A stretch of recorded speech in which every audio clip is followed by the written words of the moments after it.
Yo l'équipe, on se retrouve aujourd'hui pour une nouvelle vidéo sur la Ligue des Champions. Je m'excuse pour ces 2 semaines sans vidéo, j'attendais un nouveau micro et maintenant qu'il est là je vais essayer de vous sortir un maximum de contenu toutes les semaines. Après un exploit lyonnais face à Manchester, une désillusion des Blaugrana face au Bayern, un revers inattendu du Paris Saint-Germain face à l'Atalanta, on attend autant de spectacles en demi-finale qu'en quart. Mais au bout de ces 2 confrontations opposant la France et l'Allemagne, qui ralliera à la finale? C'est la question qu'on se pose aujourd'hui dans cette nouvelle analyse.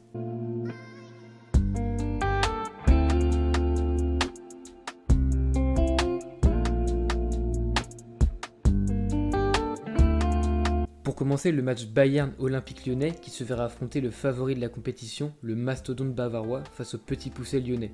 Et ce n'est pas là dénigrer les prestations tant incroyables qu'inattendues de l'OL, mais plutôt répéter que malgré qu'ils aient sorti la Juve et Man City, ils font tout de même figure de club inattendu à ce stade de la compétition.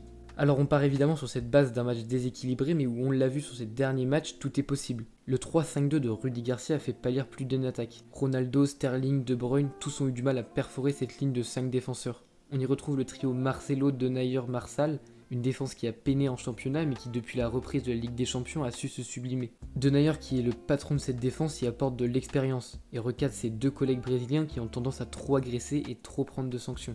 Un autre homme fort de cette épopée européenne côté lyonnais, c'est bien évidemment Maxence Cacré. Le jeune milieu français a été aligné aux côtés d'Aouar et Guimarães et forme aussi un trio complet et solide. Son volume de jeu est assez incroyable, il a notamment sorti un énorme match contre la Juventus qui empêchera le club de la vieille dame de marquer à 3 reprises pour se qualifier. En pointe, Toko Ekambi a commencé les 2 derniers matchs aux dépens de Moussa Dembélé, un choix fort mais qui tactiquement a porté ses fruits. Contre City, Dembélé est rentré en fin de match et a inscrit un doublé qui est venu enterrer les Citizens. On peut donc encore se poser la question sur qui sera titulaire en pointe de l'attaque aux côtés du capitaine Memphis Depay, car comment parler des exploits lyonnais sans évoquer l'attaquant néerlandais? De retour de blessure, il s'est directement réadapté au groupe et a imposé son caractère de leader.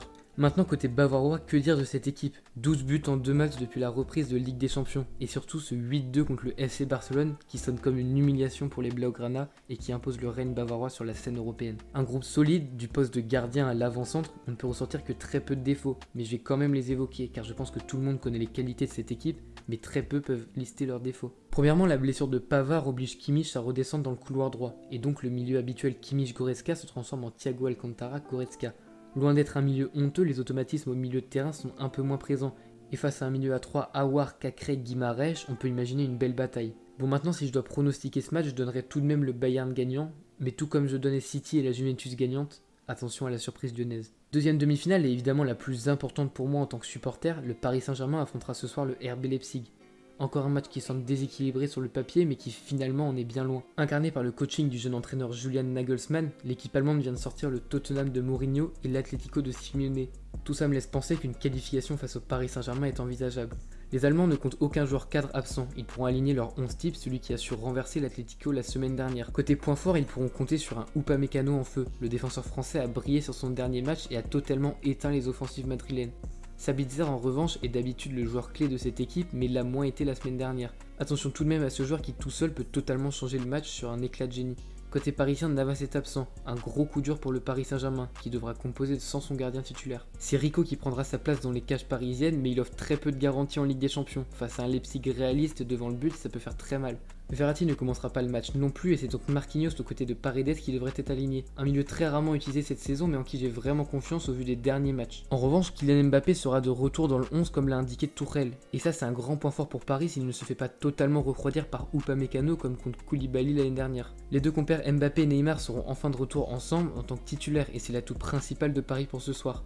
On n'oublie pas non plus le retour de Di Maria, suspendu contre l'Atalanta, le joueur est en forme. Il viendra s'ajouter en attaque pour le retour des 4 fantastiques. Je finirai donc avec mon prono pour ce soir, et sûrement sans être trop objectif en tant que supporter, mais je dirais que malgré les absences, Paris doit se qualifier pour cette finale de Ligue des Champions.